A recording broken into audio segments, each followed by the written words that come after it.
como lo es también en el colegio.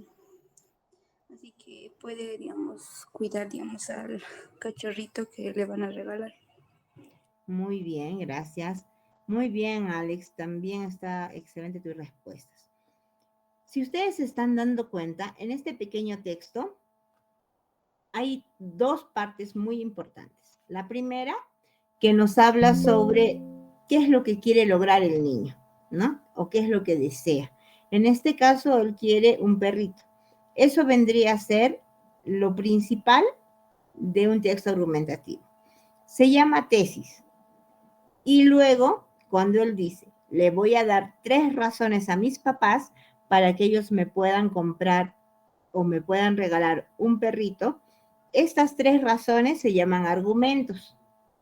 Y un texto argumentativo está estructurado de esa manera. La primera parte dice tesis y la segunda parte, lo que llamamos desarrollo del texto, se llama argumentación. Y si están observando, son 3 argumentos muy válidos, ¿no? Que todo padre siempre sabe valorar. El primero, ¿cuál será? El primer argumento que presenta, ¿cuál es?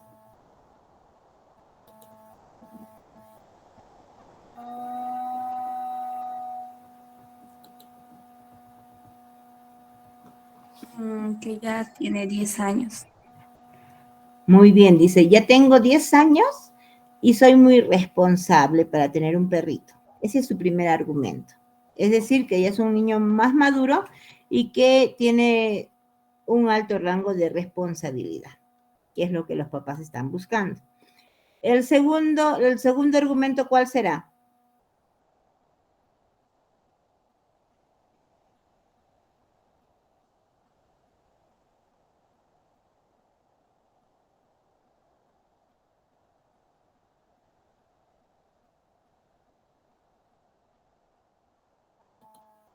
Segundo argumento, ¿cuál será?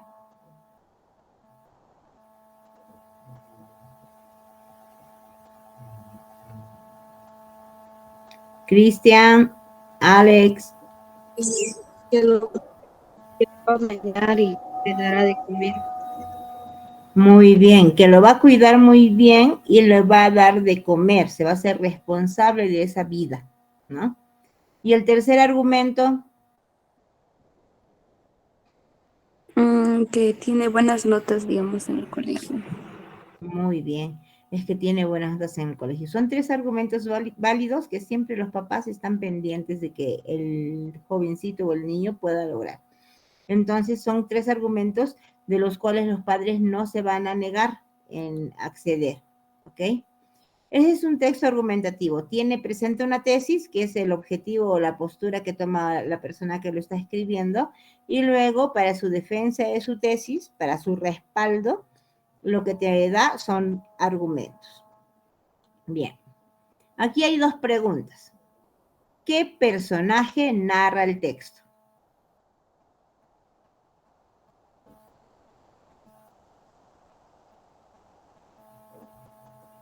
¿Qué personaje narra el texto?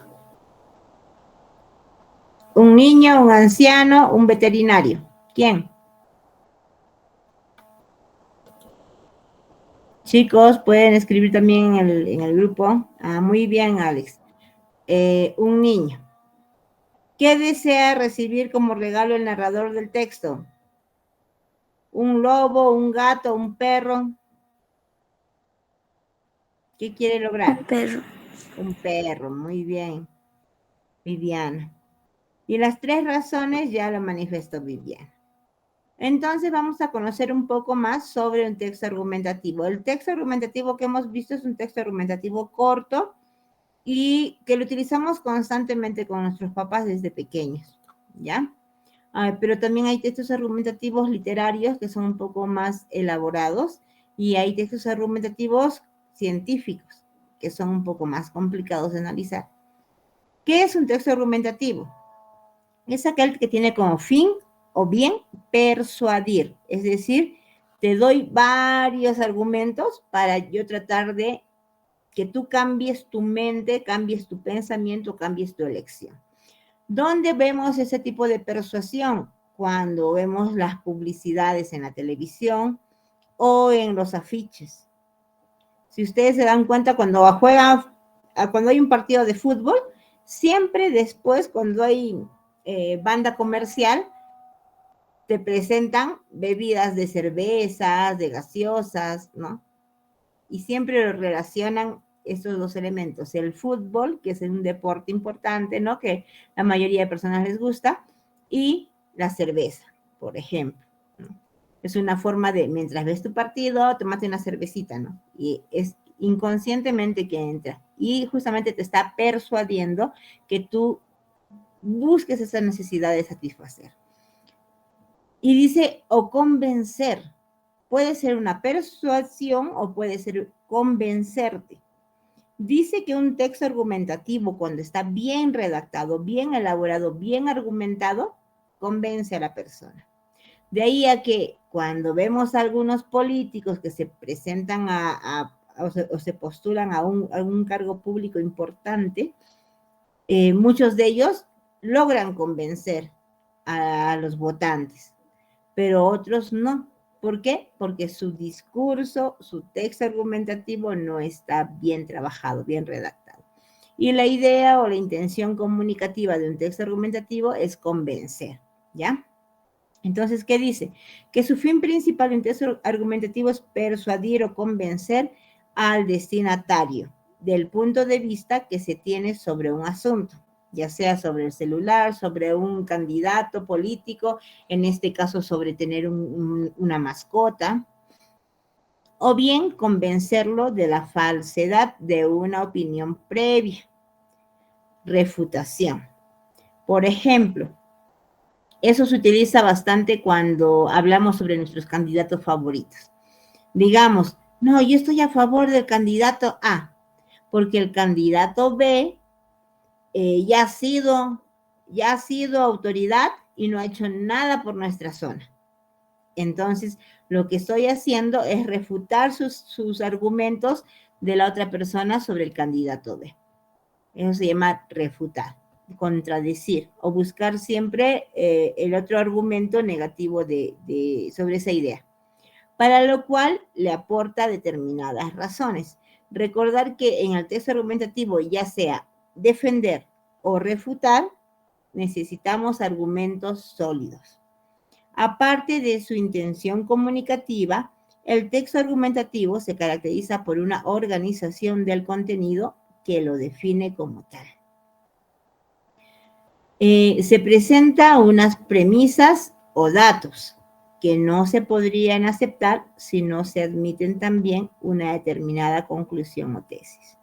Es decir, puedo presentar mis argumentos, pero si no tengo clara mi tesis, si estoy a favor, si estoy en contra, ni tampoco lo que quiero, entonces mis argumentos no van a ser sólidos y no va a lograr su principal objetivo de persuadir o convencer. Si el niño quisiera, solamente diría, ¿no? Quiero una mascota para mi cumpleaños. No es muy sólido su tesis, por lo tanto no tiene muchos argumentos que podría ayudarle a sostener su tesis. ¿Por qué? Porque la mascota puede ser desde un hámster, un pericote, un periquito, puede ser también una mascota de peluche, puede ser también una mascota virtual. Entonces, para ello no podría conseguir argumentos sólidos. Si fuera una mascota virtual, ¿qué le va a decir a su papá? Cómprame una mascota virtual porque le voy a dar de comer, lo voy a bañar. No hay mucho respaldo con el argumento que decía al respecto de la tesis. Entonces, para que puedas tener buenos argumentos, primero tienes que definir tu tesis. Primero tienes que definir la postura. Entonces, tenemos aquí la estructura. La estructura dice que tenemos tesis, argumentos y conclusiones. En la tesis, es la idea que se pretende defender o rebatir. Mayormente se trabaja ese tipo de textos en los debates y también en los discursos. ¿Ok? Entonces, tienes que tener claro la idea que vas a defender o sobre el tema que vas a tratar. Una buena tesis debe ceñirse al tema, es decir, tener un alcance limitado.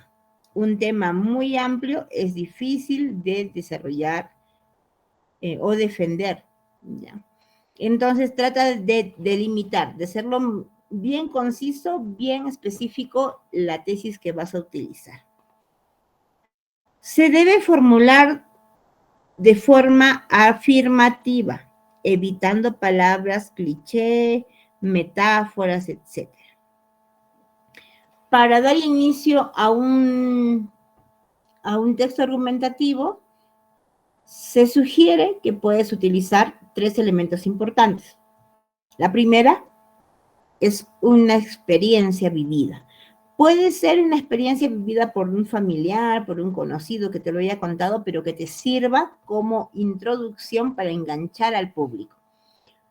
La otra, puedes utilizar una frase de una persona reconocida sobre el tema para que puedas captar la atención también del público. Y la tercera podría ser alguna anécdota que te haya pasado a ti personalmente para que puedas también enganchar con el público. Luego que es esa conexión o el contacto con el público, puedes entonces presentar tu tesis. Tu tesis tiene que ser clara, precisa, sin palabras complicadas, que la gente pueda entenderlo apenas lo lee. Y debe ser delimitada, no puede ir muy amplio. Por ejemplo, yo no puedo decir, el gobierno actual de Bolivia no es creíble. Esa tesis es muy amplia y me van a refutar muy fácilmente. Y para buscar argumentos para defender esa tesis, tendría pues que hacer un texto súper largo, porque es muy amplio. Pero si yo hablo específicamente de un tema, por ejemplo, las decisiones que tomó el gobierno no son creíbles con respecto al diésel. Ahí ya es otra situación, ¿no ve? Porque ya de todo lo que es así el tema, lo estoy volviendo de ese tamañito, más específico. Con respecto a los argumentos, hay muchos tipos de argumentos porque hay muchas fuentes de información donde yo puedo extraer argumentos para que respalden mi tesis. Son las razones que apoyan la tesis. Son razones que vamos a dar sobre nuestra idea que estamos defendiendo. Es importante elegir bien los argumentos, pues un argumento mal formulado invalida la tesis. ¿Por qué? Porque es como si nosotros vayamos a pelear con una persona, ¿no? Vayamos a luchar con una persona. Imagínense que somos nosotros luchadores, ¿ya? Así de vale todo, así como las cholitas del Alto que pelean así, esas igualitas somos. Pero cuando nosotros mostramos nuestra parte débil, digamos, ay, me he torcido aquí, justo cuando estaba bajando del minibús, me torcí mi muñeca y no puedo lanzar buenos golpes de gancho. Entonces, la otra persona se da cuenta de mis debilidades y las utiliza para su beneficio. Y lo mismo ocurre en los textos argumentativos. Cuando nosotros damos un mal argumento, un argumento muy ambiguo, o sea, sin fuerza y sin credibilidad, ¿qué pasa? La persona contraria, que opina diferente a nosotros, lo que va a hacer es coger este argumento y utilizarlo para su beneficio. Por eso es importante que nosotros seleccionemos bien nuestros argumentos. Debemos graduarlos por orden de importancia y no olvidar poner ejemplos adecuados. Es decir, que debemos organizarlos de los que tengan más credibilidad, los que tengan más fortaleza, los que tengan más información sobre nuestra tesis, esas tenemos que colocarlas. Las que tengan menos, esas las vamos a ir desechando poco a poco. Es importante también no olvidar los contraargumentos que se puedan oponer a nuestros razonamientos. Cuando tú estás trabajando tus argumentos, tienes que también pensar en lo que va a decir la otra persona en contra de tu tesis y buscar información que refute a lo que la otra persona vaya a decir, es decir, anticiparte a los dichos de la otra persona, ¿ya? Y por último, la conclusión es la parte final en la que recordamos de forma resumida y ordenada los puntos más importantes de nuestra argumentación. Se trata de que el receptor no los olvide y así consigamos convencerlo. En este caso se recomienda, dependiendo el tipo, o sea, la intención, o sea, ¿para qué estás elaborando ese texto argumentativo? ¿Eres un político que quiere convencer a las masas? ¿Estás haciendo un debate? ¿Eres un científico que quiere demostrar algo? ¿No? ¿Eres un literato que quieres que compren tu libro? Entonces, en todo este proceso tienes que, para la conclusión tienes que ver eso. ¿Por qué? Porque en la conclusión puedes cerrar con un argumento, el argumento más fuerte de la tesis, ¿ya? Puedes cerrar con preguntas para que la otra persona o el lector pueda tener opción a investigar o analizar un poco más sobre el tema y tomar una decisión.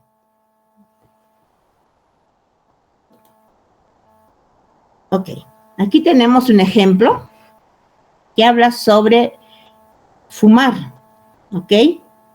La tesis es: fumar perjudica seriamente la salud. ¿Qué significa? ¿Que la persona que ha escrito este texto está a favor o está en contra de fumar? No, no están viendo, chicos, ¿no se ve? A ver. No se ve, Chiqui, dice. chiqui. Este creo que es. Ya.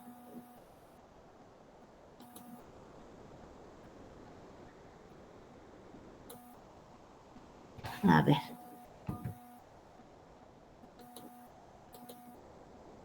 Voy a volver a compartir, ¿por qué?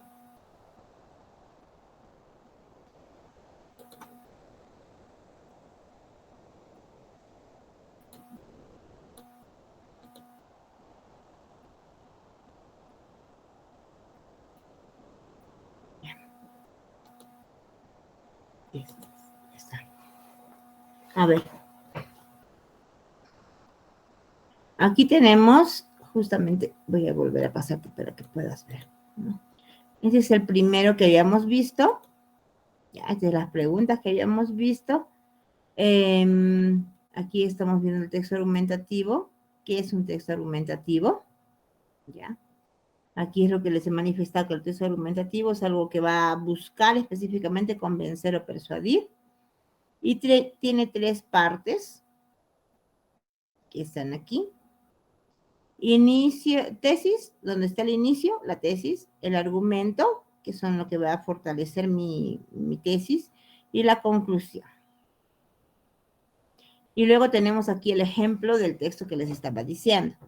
Es sobre fumar. Aquí la tesis dice: fumar perjudica seriamente la salud.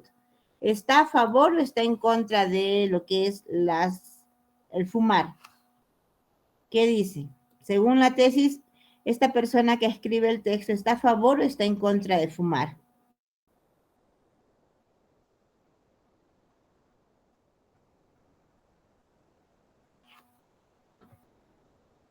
Chicos.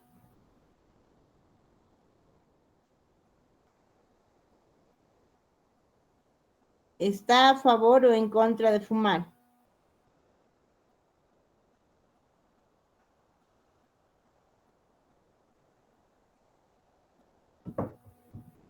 En contra, muy bien. Está en contra. Entonces, esta persona, cuando ponga los argumentos, tiene que poner argumentos los cuales diga por qué es malo fumar, que logre convencer a la otra persona que no debe fumar. Por ejemplo, pone un argumento acá. Según estudios realizados por especialistas de todo el mundo, el tabaco produce cáncer en un porcentaje elevado de la población. Está comprobado que quienes fuman tienen menos capacidad pulmonar, lo que disminuye su calidad de vida. Entonces nos está dando acá el argumento sobre la salud. Y dice aquí, según estudios recientes, es decir, que son personas que han hecho estudios de salud estadísticos, han investigado, han visto porcentajes de personas enfermas con cáncer, han visto porcentajes de personas que no logran una respiración, una oxigenación en su organismo bien, por lo tanto sus pulmones no funcionan correctamente y sufren de enfermedades para los demás órganos, ¿no?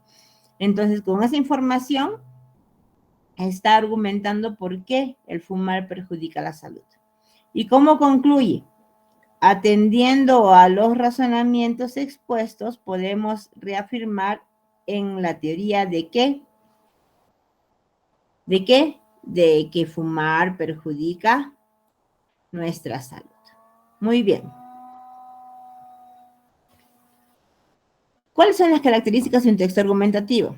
Cuando un texto argumentativo es construido a partir de una disertación objetiva, es decir, una conversación objetiva, el autor no se identifica al lector, presentando así argumentos de manera impersonal. ¿Qué significa esto? Que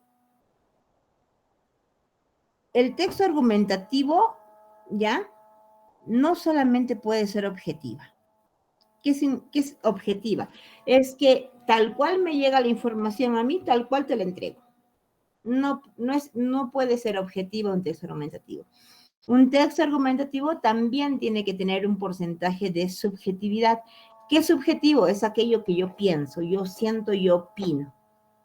Por eso, este es uno de los pocos textos que te permite a ti como persona explayar tus decisiones, tus emociones, tus pensamientos, tus posturas sobre un tema determinado.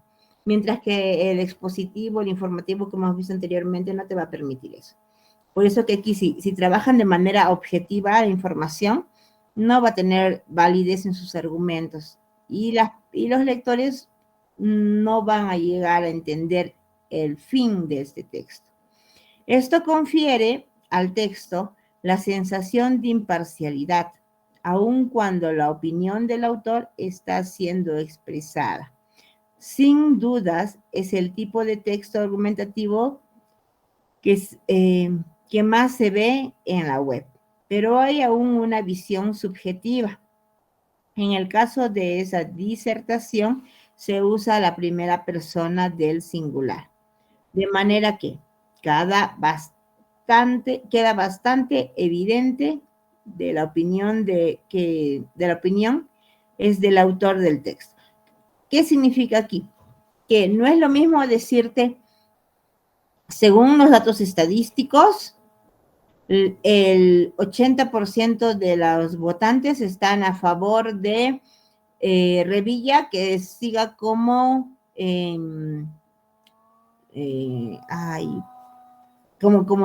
representante de la paz. No es lo mismo decir eso que según los últimos porcentajes de votantes se ha determinado que Revilla ha sido siempre el mejor candidato para que pueda mejorar la situación de la paz. Por lo tanto, está ya determinado que Revilla es el siguiente gobernante y va a lograr los grandes cambios que siempre se ha deseado en nuestro sector y en nuestra zona. Entonces, la primera es solamente la información que te la lanzo así. Te la entrego tal cual me ha llegado a mí. ¿Qué es lo que se utiliza en el texto informativo y en el texto expositivo? Es una información objetiva, sin decir estoy a favor o estoy en contra. Caso contrario que el segundo ejemplo que les di es una información objetiva con información subjetiva, porque estoy dando mi opinión diciendo que él va a ser quien va a cambiar la situación en La Paz. Entonces, son dos cosas diferentes. Y el texto argumentativo necesita de la segunda y no de la primera, porque para la primera ejemplo que les di, tenemos dos textos que son el expositivo y el informativo.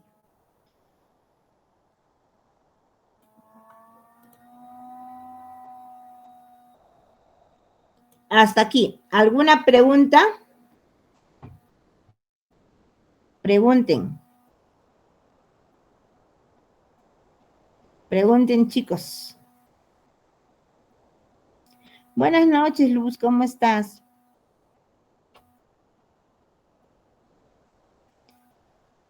Pregunten si tienen alguna duda. Si quieren que les explique de nuevo, les explico de nuevo. Vamos. ¿Alguna parte que no hayan entendido?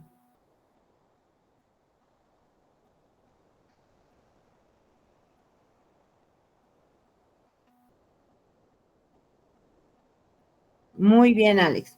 A ver, te digo, hay dos formas de explicar una misma información.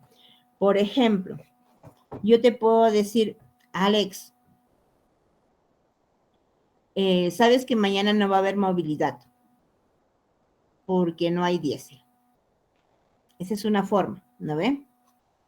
Y la otra forma es decirte, Alex, ¿sabes? Mañana no va a haber movilidad porque no va a haber diésel. Toda la vida lo mismo con este gobierno. Y me perjudican porque cuando yo voy a trabajar, me descuentan si llego tarde 100 bolivianos. Y 100 bolivianos es para comprar por lo menos un día de buen desayuno. Hay dos formas, ¿no ven? Que te he dicho. Ahora, la primera es una forma objetiva. Es decir, te doy la información tal cual está llegando. Yo no le cambio nada.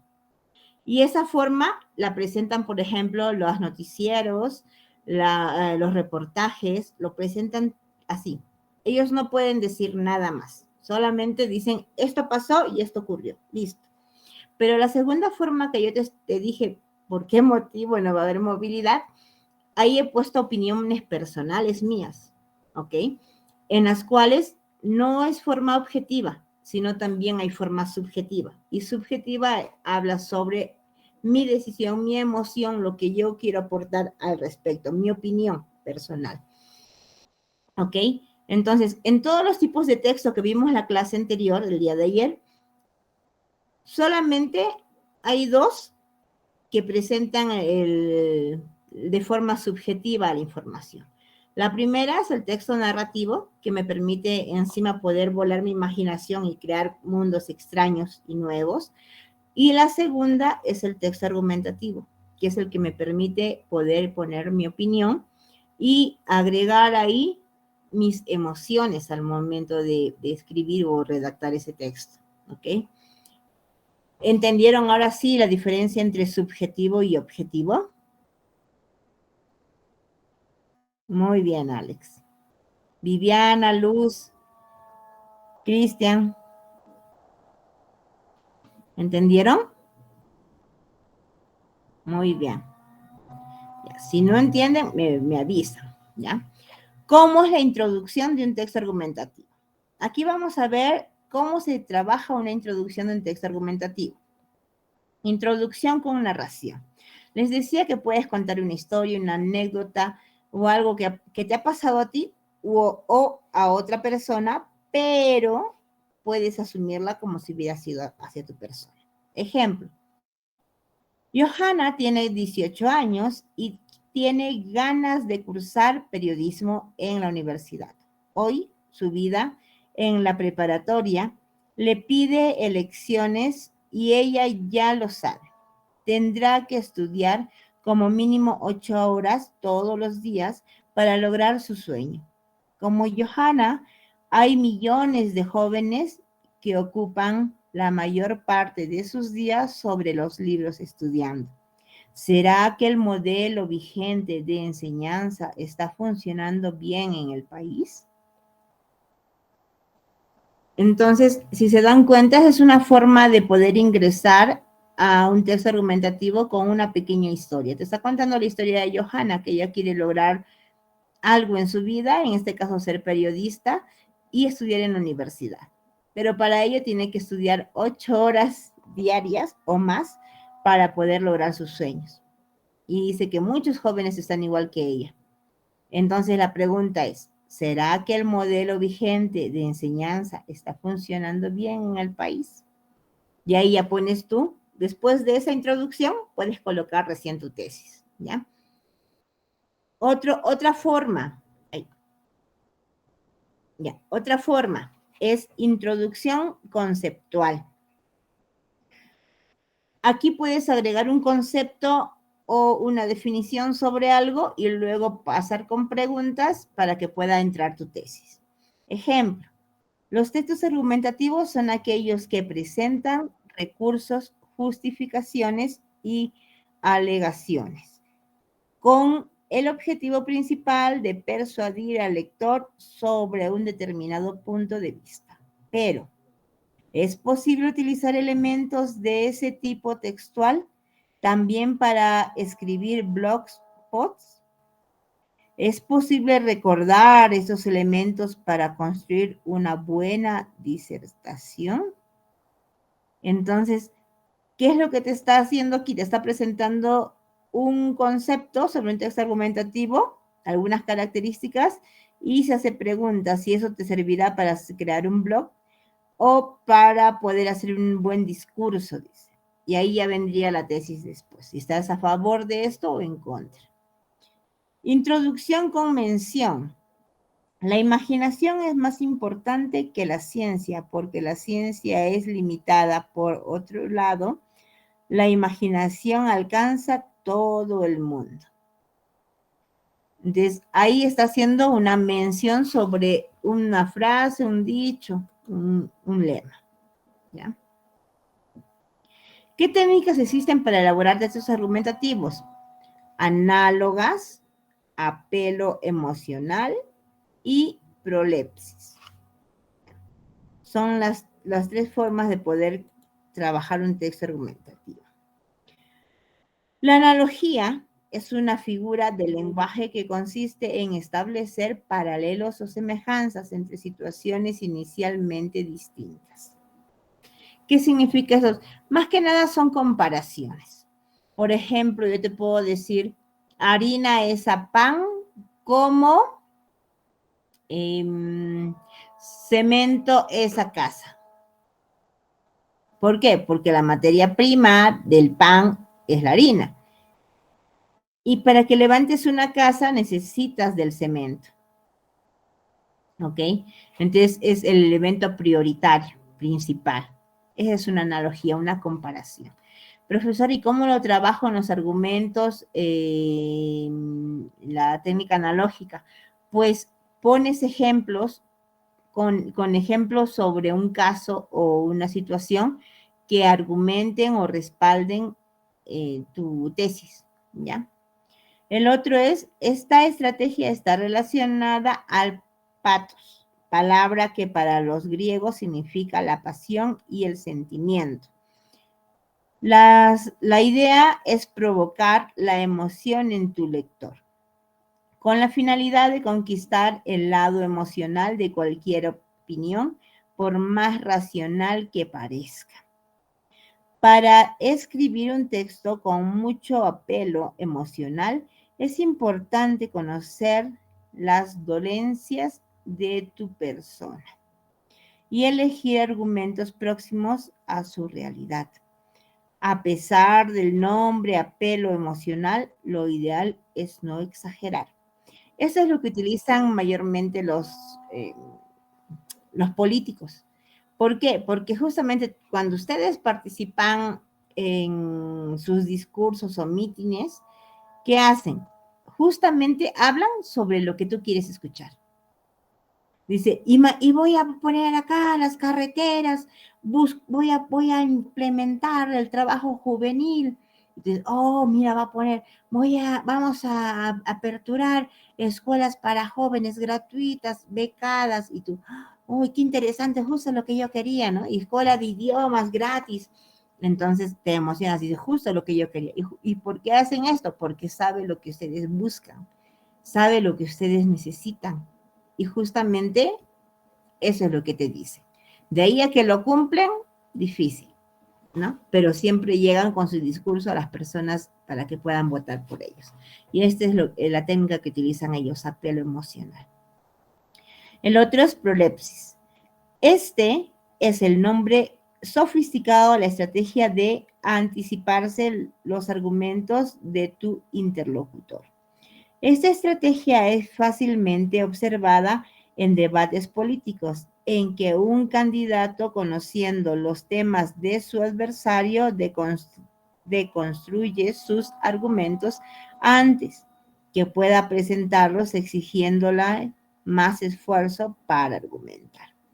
Es decir, los últimos debates que ha habido, los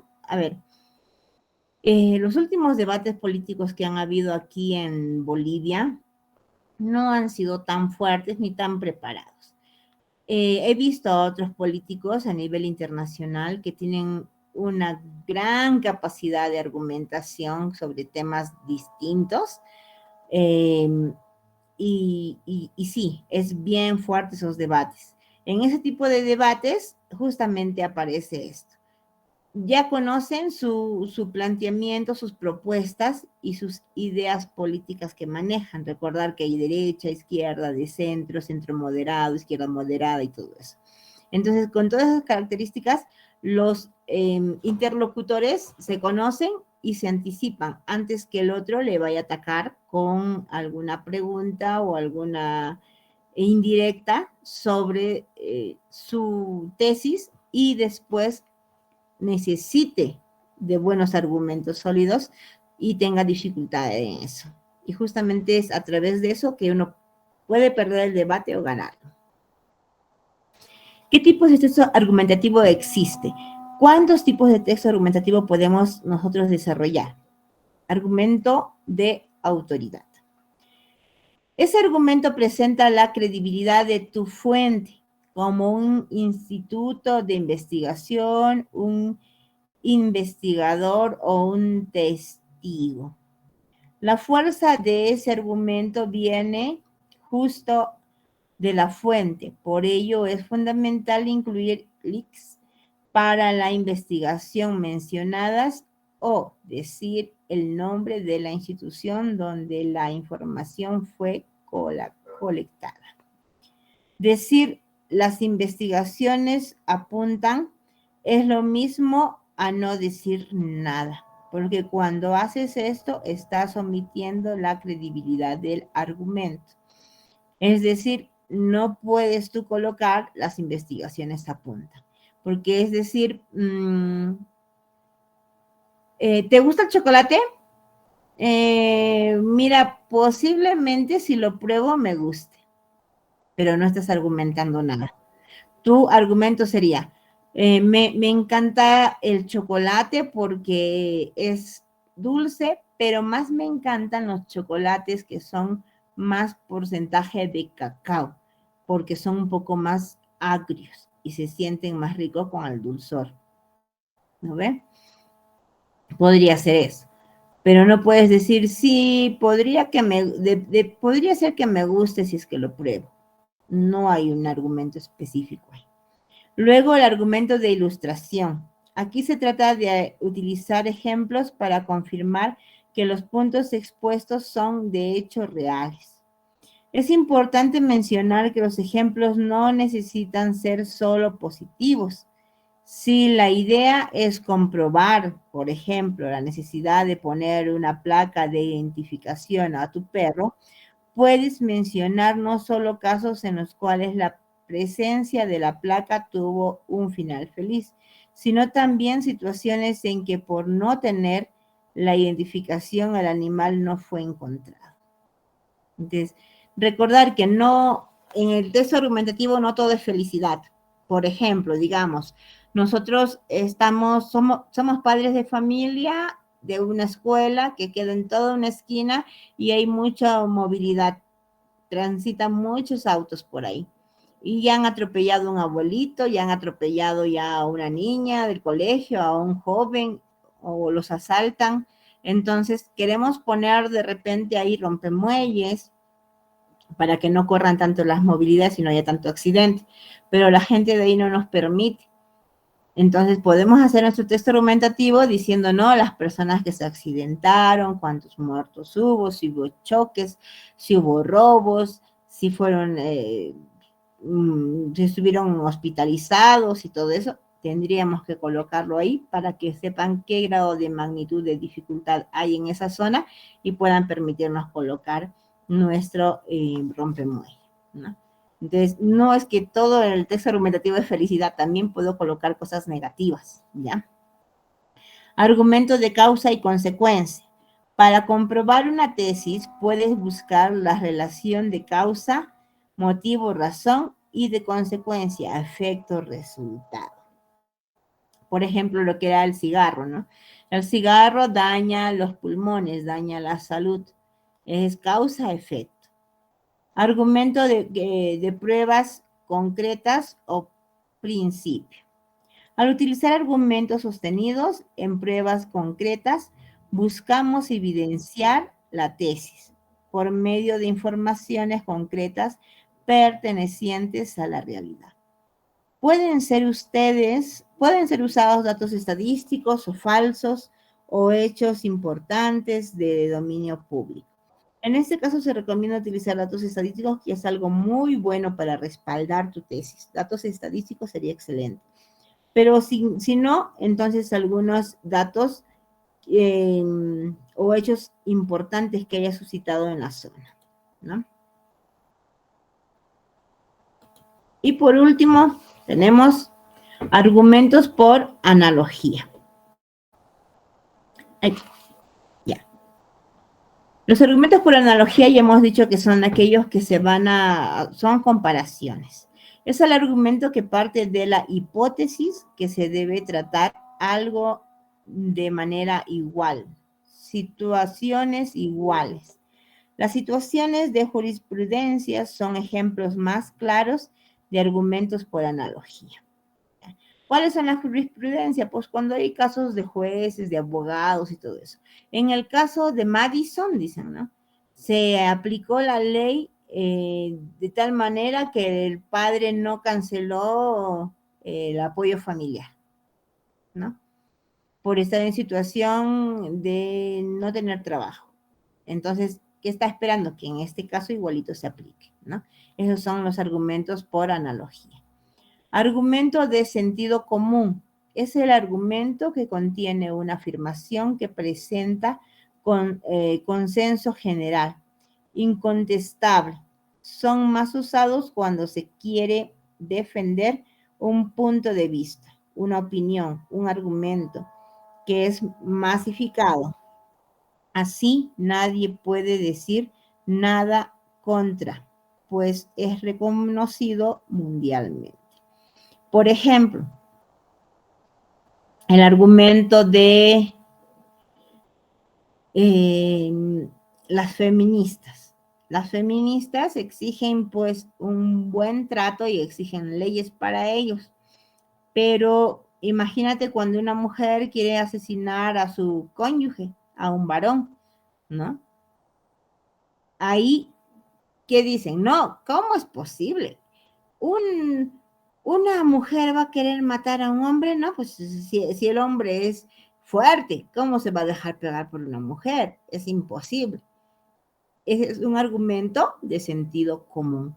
Las personas o la gran mayoría de personas que viven en Bolivia o a nivel mundial creen que porque el hombre tiene un poco más de fuerza que la mujer según su físico, entonces una mujer no puede golpear a un hombre, ¿no? Y menos le puede querer asesinar porque el hombre puede defenderse. Inclusive cuando va un varón a denunciar a su pareja que le ha agredido, le ha acuchillado, le ha pegado, le ha tratado mal, le ha puñeteado, le ha pateado, ¿qué dicen los policías? Pero ¿cómo pues tú eres hombre? ¿Cómo te vas a dejar hacer eso? ¿No? Por una mujer. Pero tampoco te dicen directamente. Pero no te dice directamente, ¿no? No te dice directamente, ¿sabes qué? Defiéndete, pégale, devuélvele. No te dice, ¿ya? Ni te va a decir, pero indirectamente sí te pide eso, ¿no? Esos son los argumentos de sentido común. Argumento de fuga. Este argumento tiene como base la intención de querer escaparse de una discusión central, donde sus argumentos no serán válidos, por lo menos no mantendrán ese carácter. En términos generales, se utiliza la subjetividad. En este caso, justamente, hay personas que no les gusta discutir y prefieren que la frase dice, ¿no? Irse por la tangente o irse por las ramas. Es decir, rodear el problema para no hacer una discusión frontal. pero eso hace que tus argumentos pierden fuerza, ¿ya? ¿Por qué? Porque utiliza la subjetividad, y al utilizar la subjetividad, en este caso, no fortalece tus argumentos. Tus argumentos tienen que ser sólidos, tienen que tener base científica, base conceptual, argumentos con personas que conocen sobre el tema, científicos, expertos sobre el tema que estás tratando. Eso sí es argumento. Pero decir de repente algo por emoción, no es argumento. Argumento de lógica. Probablemente has visto aquellos ejercicios simples de lógica, compuestos de 3 sentencias, como: todo hombre es mortal, Sócrates es hombre, luego Sócrates es mortal. Ese es un argumento de lógica. Muy bien. Hasta aquí, ¿alguna pregunta? Si algo no han entendido, por favor díganme para poder explicarles.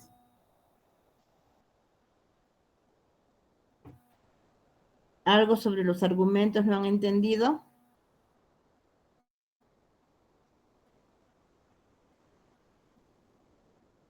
¿Todo ok? ¿Entendieron todo, chicos?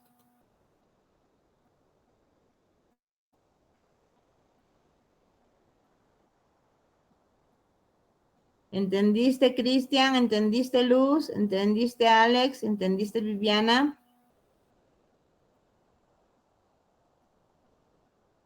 Confirmen. ¿Entendieron o no?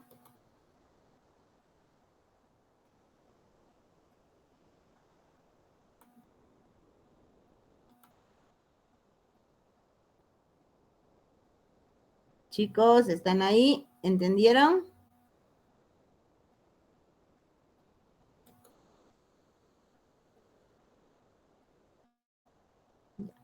Muy bien, Alex. El argumento por analogía se refiere a que yo voy a hacer una comparación, ¿ya? Hacer una comparación. Por ejemplo, mayormente ese tipo de argumento hemos visto que se utiliza más en lo que es los litigios legales sobre derechos. Por ejemplo, digamos, en Cochabamba, digamos, ¿no?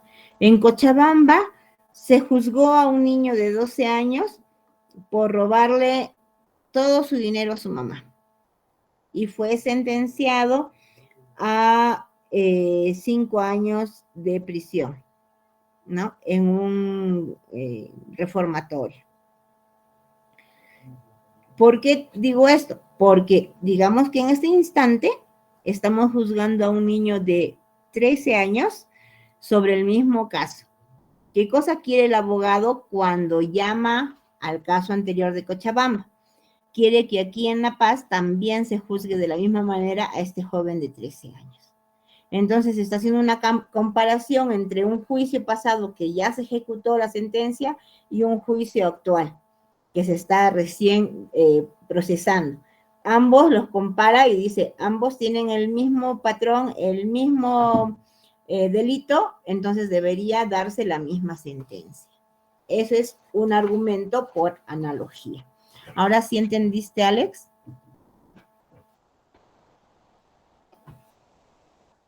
Muy bien. ¿Alguien más quiere algo que les explique de lo que hemos trabajado sobre el texto argumentativo?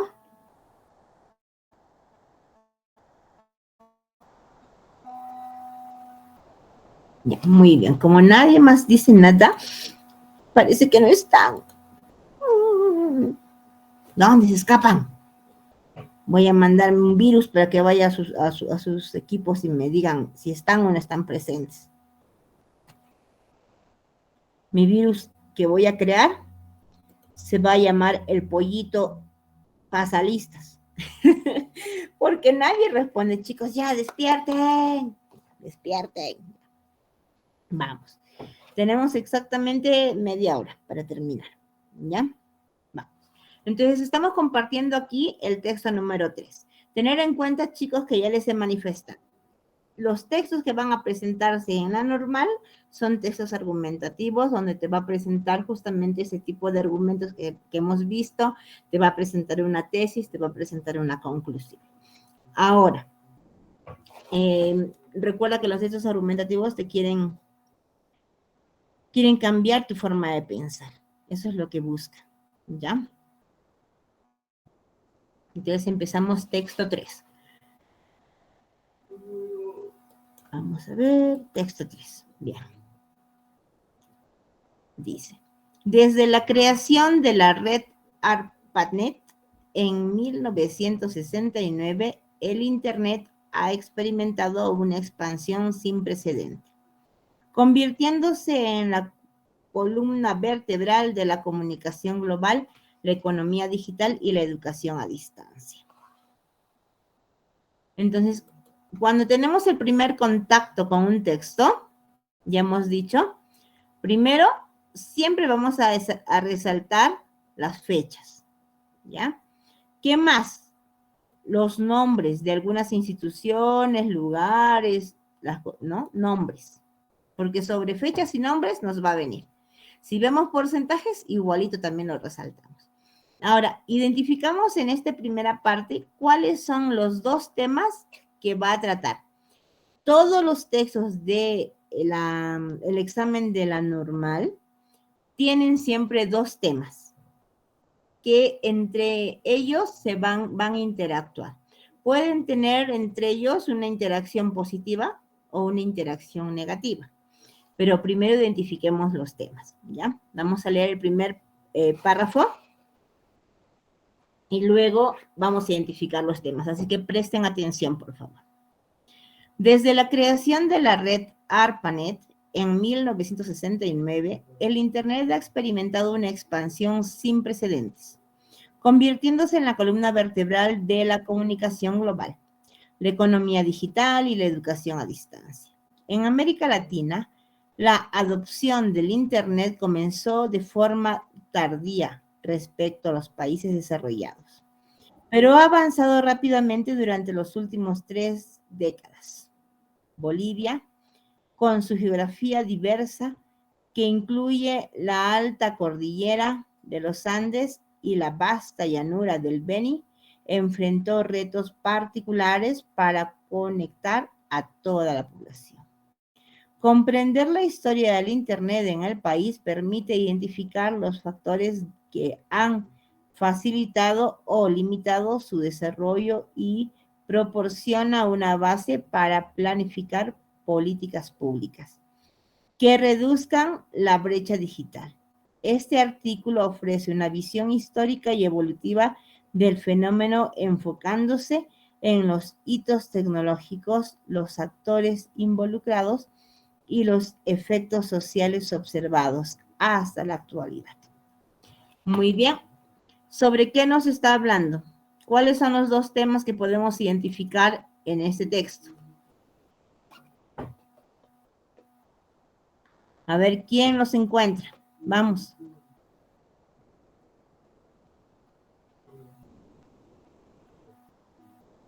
Ya, muy bien, el Internet. ¿Y qué más? ¿Cuál sería el otro tema más?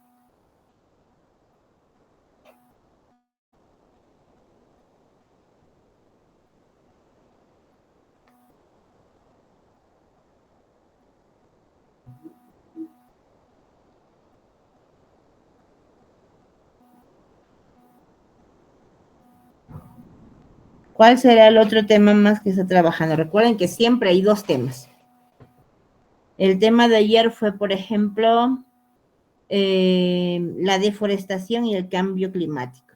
Uno afectaba al otro, ¿no? Y ahora, ¿cuáles serán los temas? El primero es el Internet. ¿Cuál será el segundo tema?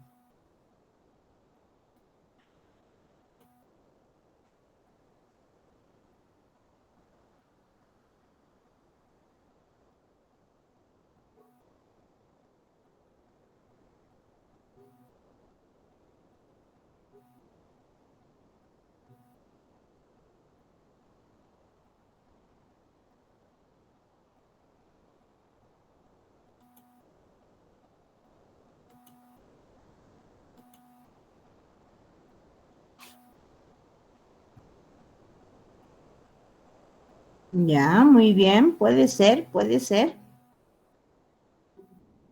Hemos visto ya anteriormente un tema similar, ¿se acuerdan? ¿Qué pasaba con la educación virtual? ¿Todos tenían acceso?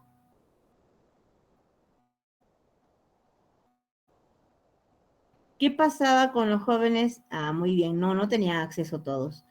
¿Y qué pasaba entonces? Si no podían llegar por la geografía, no podían colocar internet, porque no tenían todos el dispositivo completo para todos sus hijos, que eran 3, 4, todo eso era difícil, ¿no ven?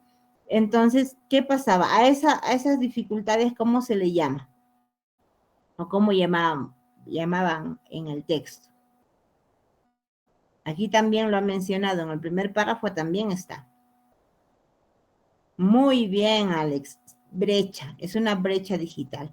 Entonces, lo que estamos viendo ahora es el Internet, cómo llegó, cómo evolucionó aquí en Bolivia y esa bendita brecha digital que todavía tenemos.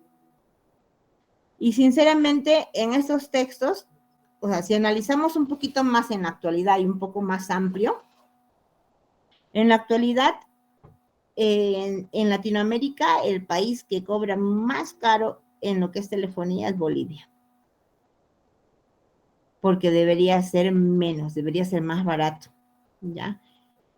Tanto las llamadas como las megas y todo eso, debería ser más barato. Por ejemplo, sin ir muy lejos, aquí en el vecino país nomás, pagas 30 soles pagas y te dan un mes de internet, llamadas ilimitadas, internet ilimitado y mensajes de texto por 30 soles, ¿no? Ahora, si quieres más velocidad, más capacidad de internet, pues lo puedes pagar más. Puedes pagar 70, 120, ¿no? Pero lo básico que te alcanza tranquilamente para un mes es eso. Ahora, si tú no consumes, te lo acumulas. Vas guardando y guardando y guardando ahí tus megas. No es como aquí que si no lo consumes todo, te cortó y ya se acabó hace ese tiempo, ¿no? Entonces, aquí falta bastante cambio con respecto a la telefonía y a los beneficios del Internet y todo eso. Falta bastante, ¿no? Entonces, en base a eso, vamos a revisar lo siguiente. Vamos, continuamos. Ya hemos identificado los dos temas. ¿Dónde están? Entonces, el Internet.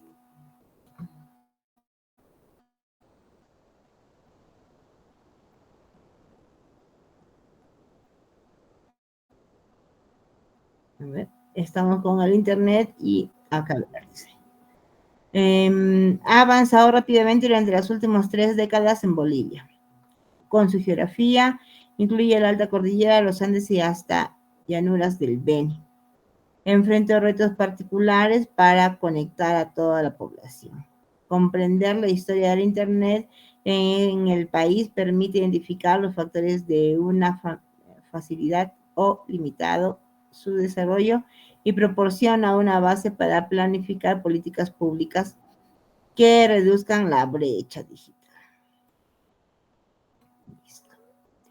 Entonces, ahora dice que aquí se trabaja en la comunicación global, la economía digital y la educación a distancia. En 3 aspectos va a intervenir el Internet. ¿Ok? Seguimos entonces. Orígenes globales y llegada a América. ¿Cómo llegó el Internet a América? Dice.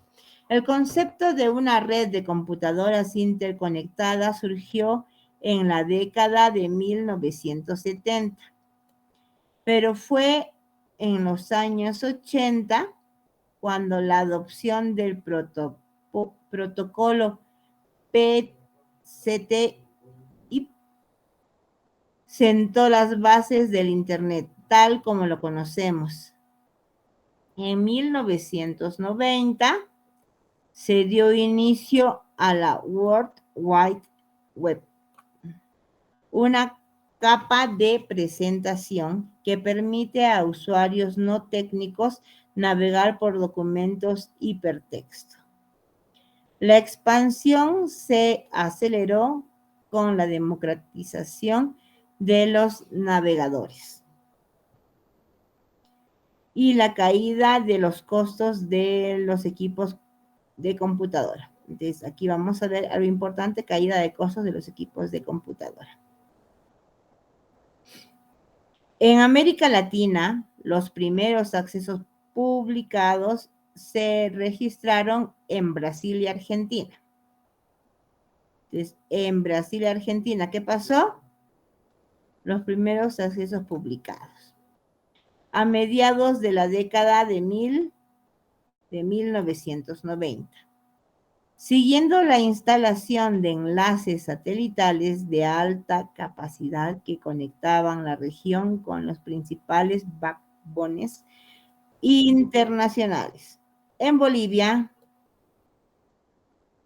la primera conexión permanente al Internet se estableció en 1925. ¿Qué cosa pasó? Primera conexión permanente en 1995, mediante un enlace satelital de 60 kb. Enlace satelital de 60 kb. Gestionado por la Universidad Nacional Mayor de San Andrés. ¿Quién la gestiona? La Universidad Nacional Mayor de San Andrés. Este proyecto, financiado parcialmente por la Organización de los Estados Americanos, fue financiación parcial, Organización de los Estados Americanos, OEA, permitió a investigadores y estudiantes acceder a bases de datos científicas.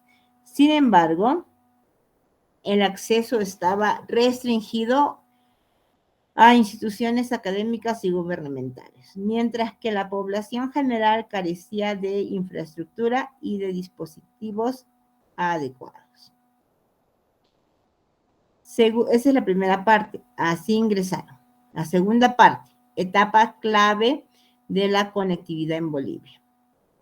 Era dial-up y los primeros usuarios domésticos. ¿Cuándo fue eso? 1995 y 2005.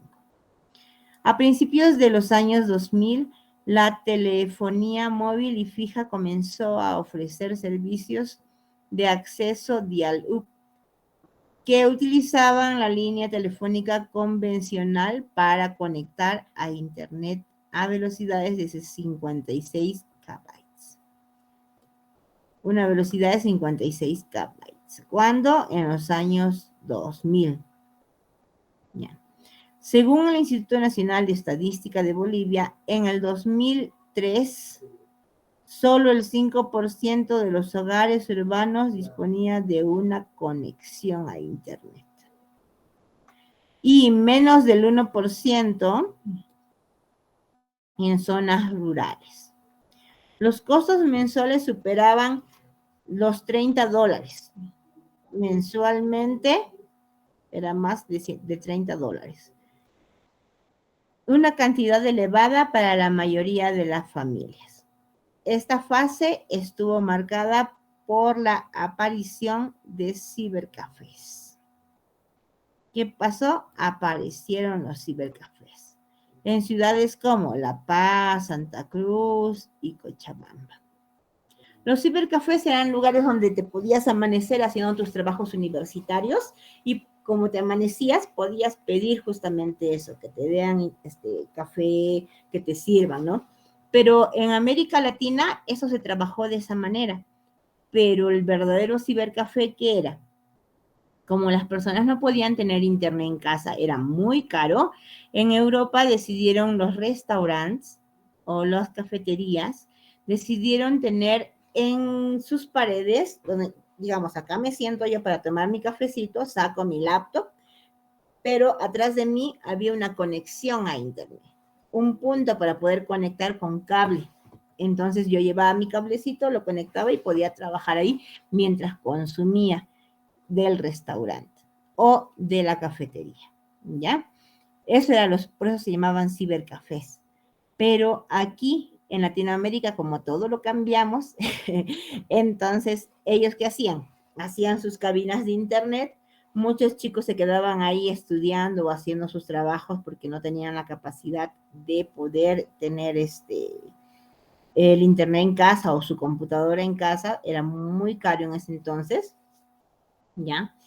¿Qué hacían? Iban a estos lugares para poder hacer sus trabajos, sobre todo los que estaban estudiando sobre ingeniería de sistemas en ese momento, yo era una de ellas. Y entonces me quedaba ahí hasta tarde, a veces me amanecía haciendo mis programas que me dejaban en la universidad y tenía que presentarlo al día siguiente. Tenías que presentarlo en físico, impreso todas las claves que habías programado y tenías que presentarlo ahí que en la computadora que ejecute, que funcione, ¿no?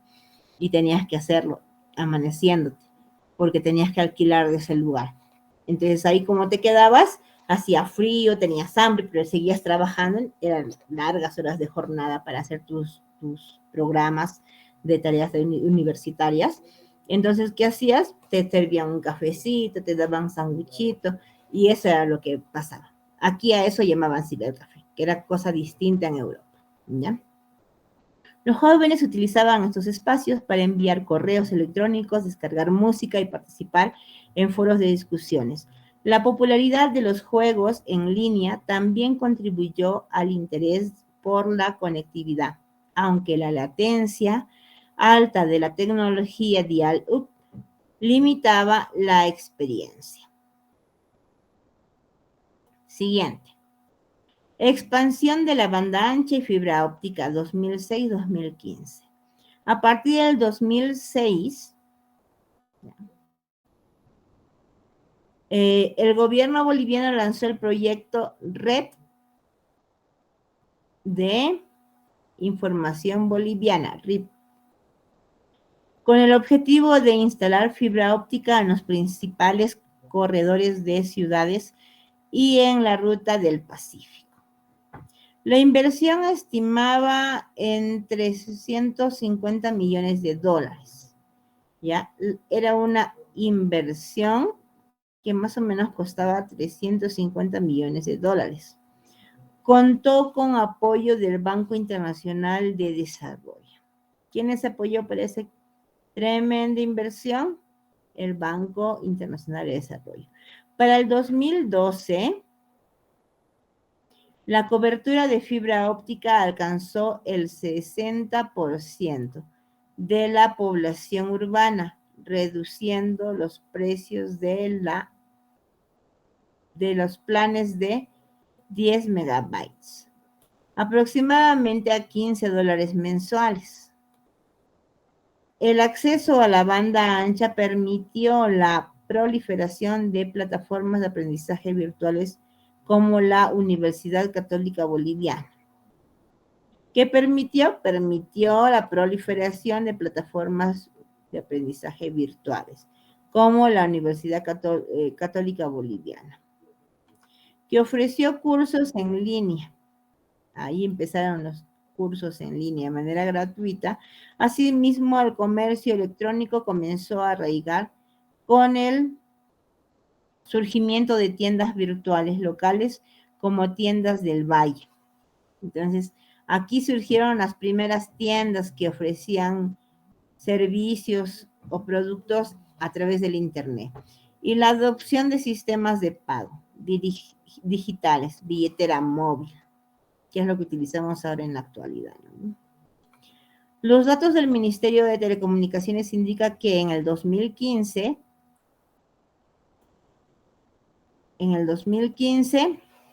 la penetración de Internet en hogares urbanos llegó al 38%. ¿Ya? ¿Dónde? Internet en hogares urbanos. Que en áreas rurales solo alcanzó el 12%. ¿Dónde alcanzó el 12%? Áreas rurales.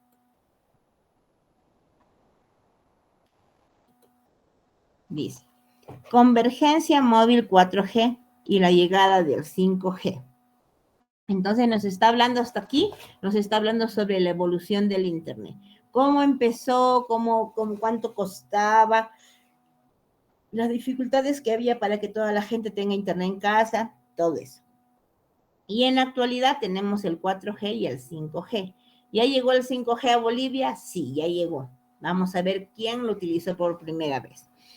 La evolución de las redes móviles ha sido determinante para llevar la conectividad a zonas de difícil acceso. En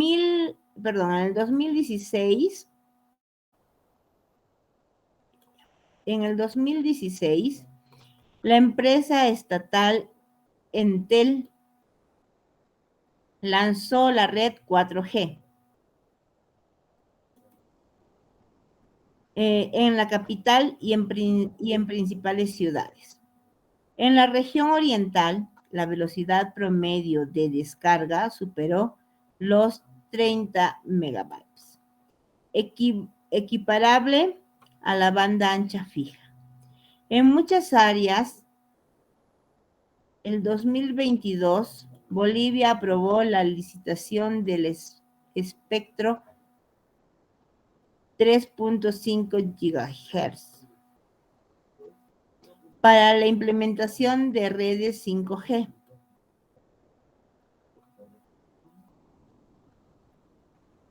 Implementación de las redes 5G. Siguiendo la tendencia global de ofrecer velocidad superioridad a 1 gigabyte y latencia menores de 10, la empresa Viva Bolivia, anunció la prueba piloto de 5G. Entonces se dio una prueba piloto de 5G en la zona de Puerto Suárez.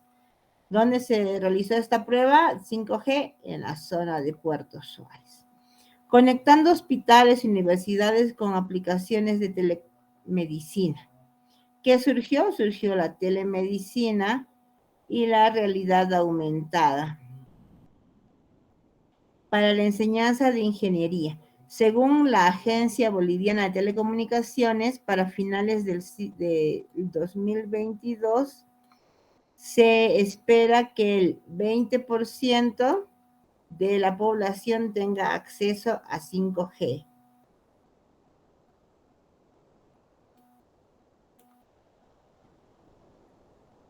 Especialmente en zonas estratégicas de desarrollo económico. Impacto socioeconómico y desafíos a futuro. Ya estamos terminando aquí con el texto. ¿Ya? Entonces dice, impactos socioeconómicos, ¿cómo afectó esto en la población y en su economía y desafíos a futuro? El acceso generalizado al Internet ha transformado varios sectores de la sociedad boliviana. En la educación, la pandemia del COVID-2019 2020-2021 obligó a migrar rápidamente a plataformas de enseñanza a distancia, como Moodle, Google Classroom, entre otros. Estudios del Ministerio de Educación revelan que el 75% de los estudiantes de educación secundaria en áreas urbanas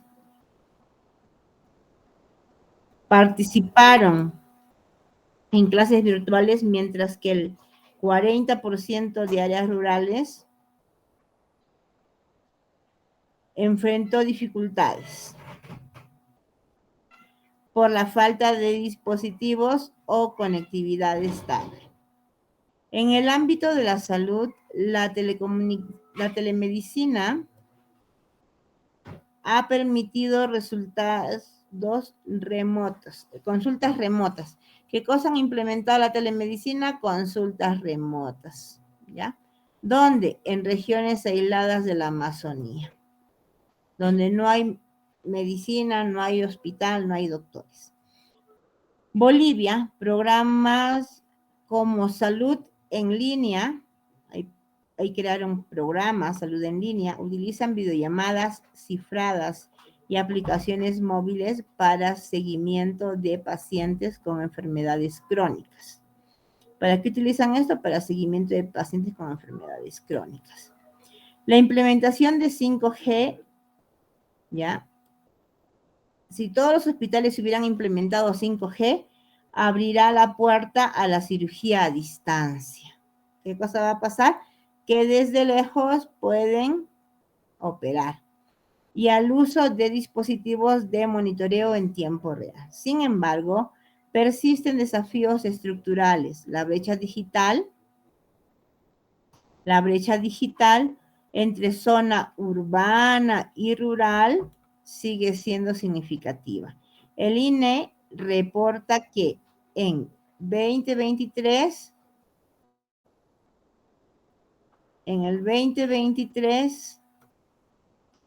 el 68% de los hogares rurales carecen de acceso fijo a Internet.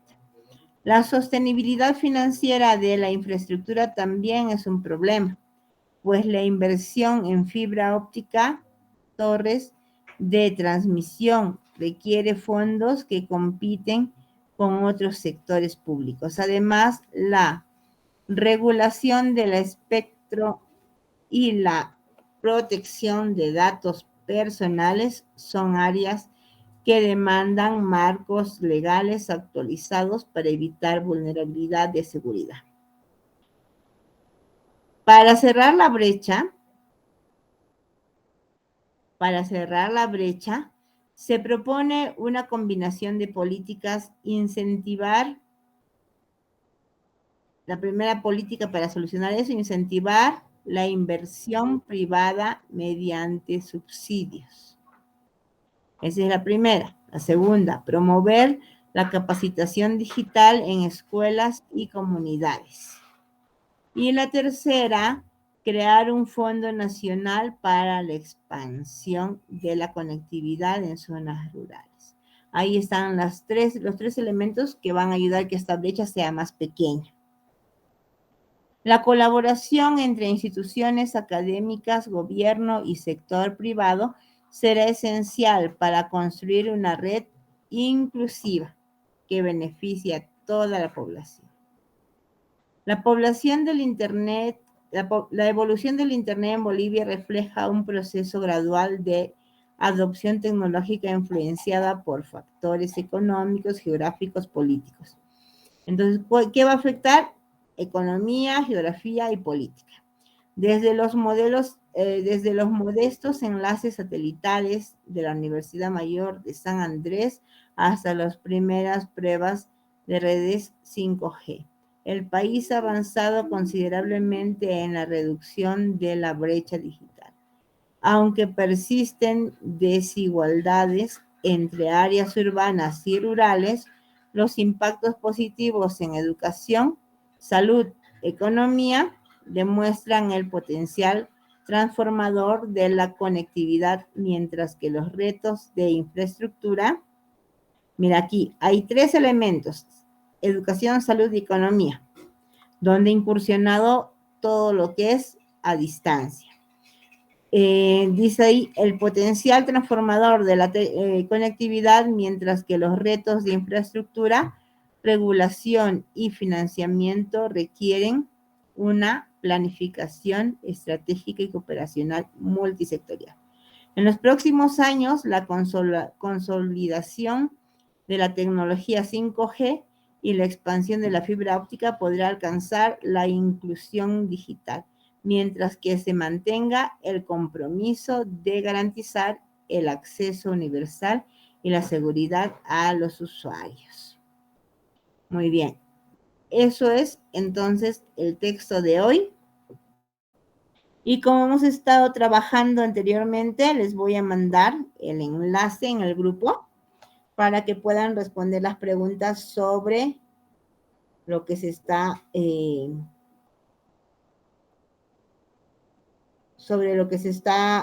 trabajado hoy día, lo que se ha leído, ¿ya? Ahorita les envío el enlace del formulario para que puedan desarrollarlo.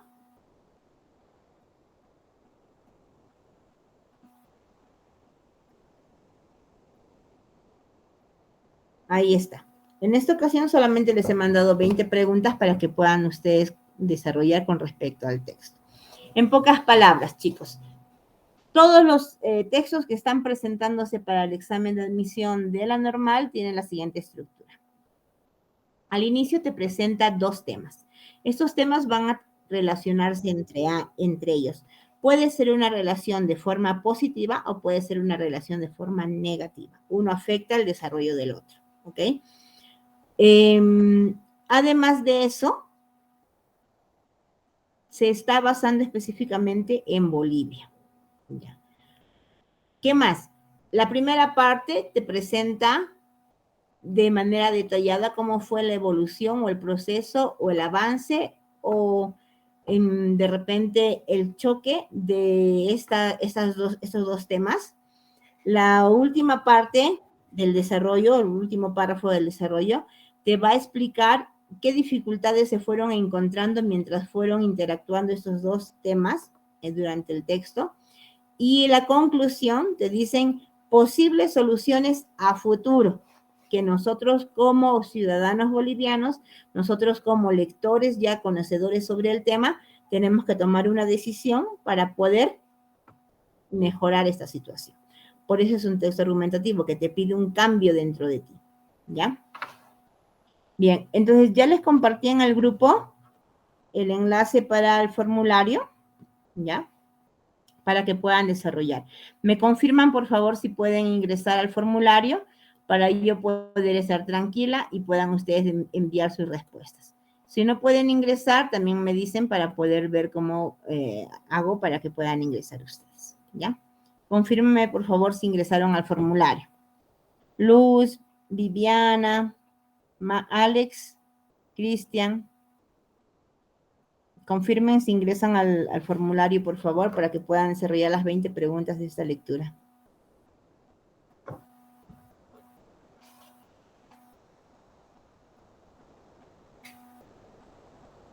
Chicos, ¿están ahí? Magia, magia, díganme si mis alumnos están escuchando, se han quedado roncando. Ya, vamos chicos, díganme, ¿ingresaron o no al formulario? Confirmen.